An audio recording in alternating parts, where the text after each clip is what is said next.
sudah keterlaluan ya, makanya wajar untuk dikenakan sanksi etik, penempatan khusus, kemudian dicopot dari jabatannya. Ini perlu tindakan tegas karena sudah keterlaluan sebagai aparat kepolisian memberi contoh atau berperilaku yang seperti itu. Menurut kami rekomendasikan untuk juga diproses pidana, karena itu masuk pengancaman kalau sudah pakai senjata. Kemudian juga nanti kalau unsur pidana atas pasal yang disampaikan terpenuhi, perlu diproses secara pidana juga. Kami dalam beberapa kesempatan juga menyampaikan bahwa peran psikologi Polri ini menjadi penting, karena tugas anggota begitu berat, anggota yang pulang dari operasi, anggota yang berhari-hari terlibat dalam satu aktivitas operasi dan sebagainya, pasti ada rasa stres, kemudian bahkan depresi.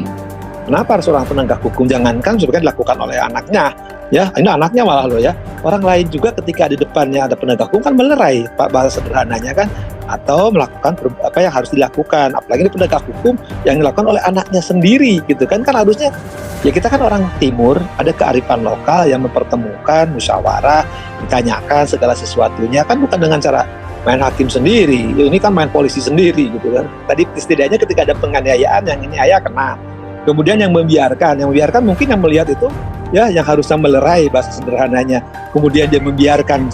Kita lihat kan di videonya yang kita tayangkan itu kan betapa sadisnya dilakukan kan di rumah seorang penegak hukum, ya dilakukan oleh anak penegak hukum, dan kalau orang lain membiarkan ya itu pidana. Makanya 304 itu mengatur kita tidak boleh membiarkan ketika ada kejahatan ya lari gitu. Ini tidak lari, malah seolah-olah kan apa dengan kalimat kan ambil senjata gitu. Nah ini saya kira harus diproses. Sangat elementer lah, nggak terlalu rumit gitu ya.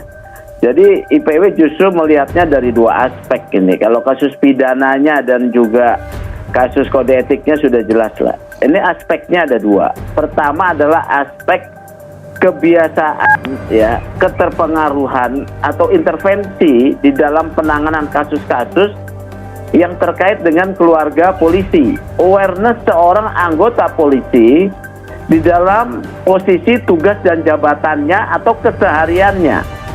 Kalau orang Jawa bilang tuh begini loh, eling lan waspodo ya. Pada diri seorang polisi dia harus eling. Ada 3 posisi yang harus dia jaga.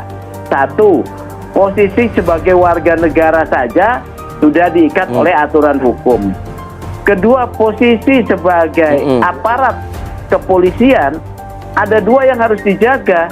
1, keteladanan dirinya sebagai aparat. Yang kedua, soal institusinya, nama baik institusi yang harus dijaga.